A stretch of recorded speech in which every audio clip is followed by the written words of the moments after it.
Yes, so mga kalakbay, we are back with another video. Yan, so for today's video mga kalakbay, meron tayong package na dumating na ilalagay na naman natin kay Nognog. So, meron tayong dumating na Scorpio Beach na, ano bang tawag dito? Dual tip bracket, yun ba yung tawag doon? So, ilalagay natin siya, papalitan natin yung tambucho natin. Since yung tambucho natin sa SRT is medyo maliit. Kaya nabibiti na ako sa itsura niya sa big bike. Kasi adventure bike na. So gusto ko medyo mas mahaba. You know, shout out! Yan mga kalakbay. Ang kagandahan dito mga kalakbay, di ko pa siya na-open eh. So meron tayong unboxing na gagawin ngayon. Yan o. Alright. Tara, buksan natin.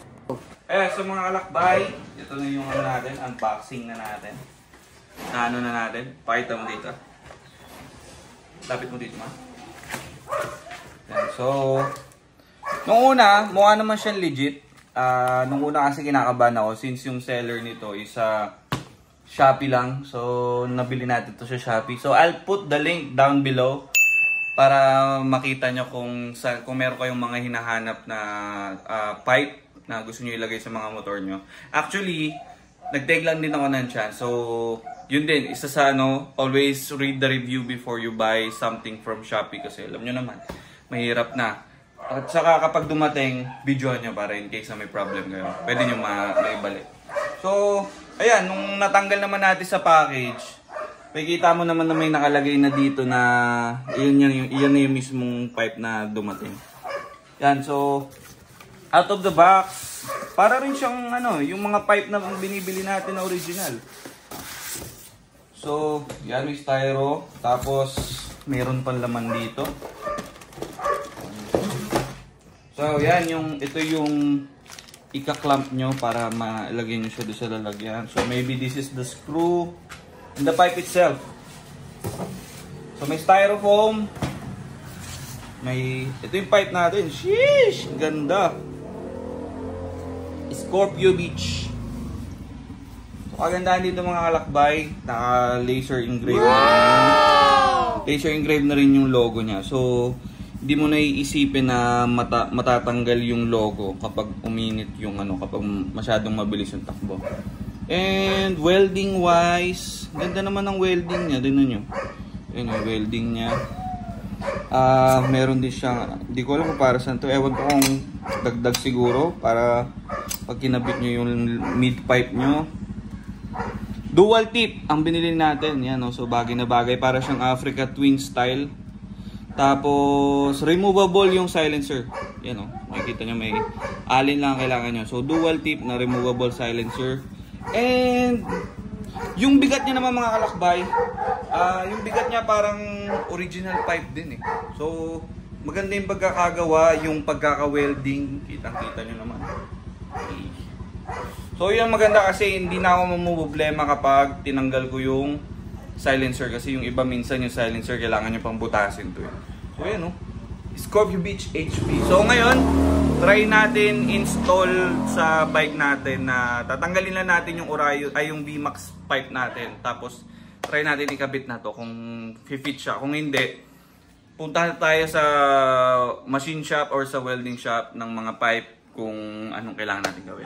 Yan, so ngayon, tara, ikabit natin. Let's go! Yan, so mga kalakbay, natanggal na natin yung ating pipe na VMAX. So, size comparison niya. Yan. Kita mo yung size comparison. Mas malaki siya ng konti. Although yung tunog nito, open na talaga yan. So, malaki yung butas. Ito walang silencer na kasama. So, weight difference, almost the same lang sila ng bigat. So, I'm excited to use this. Kagandahan din, parang same na rin sila ng butas eh. So, yun yung isa sa maganda kasi hindi na tayo mahihirapan. Pati loob. So, tara, install natin to. Ito rin mga kalakbay, we remove the silencer na. So, ito yung silencer niya. Maliit lang. Yan. So, kabit natin. Alright. Pogi! Yan na mga kalakbay, nakabit na natin. Yan na, plug and play. Pogi! So, first sound check natin. First sound check. Tabi natin tong dito kasi yung mga natin pang yan. So first sound check ng ating Scorpio Beach. Yan. First sound check. Let's go. Shopee Racing. Oh yes. Damn. Pogi. Painitin lang natin konti. Ang ganda. Side view. So, mas maganda mga kalakbay kasi parang naging proportion na yung itsura niya doon sa motor. Konting bomba. Mas malutong. Sheesh! Sheesh! Mamaya na. Mamaya na. Kabit muna natin, lock muna natin para secure na yung itsura niya. Alright. Yes, so mga kalakbay, done na natin. Install ang ating Acrap Fowic. So tara, sound check. Yung legit na sound check. Open natin to para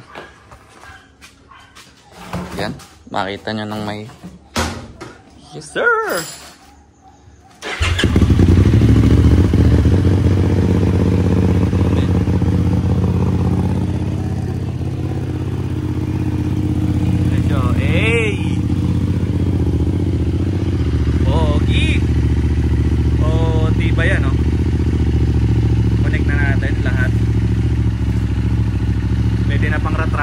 Sound check.